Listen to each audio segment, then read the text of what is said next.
தேகம் எல்லாம் நீங்கி ஒரு தெளிவான ஒரு பார்வை எப்படி இருக்கும். சில நேரங்களில் ஒருத்தருக்கு வெக்கேஷனுக்கு போனோன்னாவே மூஞ்சி பிரைட் ஆகிடும். நீங்கள் தெரியுங்களா?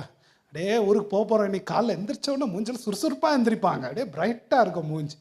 ஐயோ, பரலோகத்துக்கு போகிற சந்தோஷத்தோடு எந்திரிக்கிற என்னுடைய உயிர்த்தெழுதல் மூஞ்சி எப்படி இருக்கும். ஆஹா, எந்த மேக்கப் வந்து பிரகாசமாக இருக்காது. கண்ணெல்லாம் ட்விங்கிளை பார்க்கணுமே, ஆனந்தத்தை பார்க்கணுமே, பேரின்பத்தை பார்க்கணுமே, எந்த விரிங்கிளும் இருக்காது.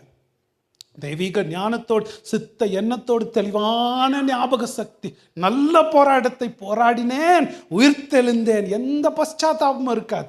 இதெல்லாம் என் வாழ்க்கையில் நடந்தது, வியாதி, கஷ்டம், பிரச்சனை எல்லாமே என்னை இந்த மகிமைக்கு கொண்டு வந்திருக்குன்றதுக்கு எதுக்குமே அது நடந்துச்சு இது நடந்துச்சு வருத்தமே இல்லாத ஒரு மூஞ்சி எப்படிங்க இருக்கும்? நான் மூஞ்செல்லாம் இப்படி இருக்கிறது என்ன காரணம்? 1001 வருத்தங்கள் பின்னாடி. அன்னைக்கு வருத்தமே இல்லாத மூஞ்ச பார்க்கணுமே. ஆஹாஹா,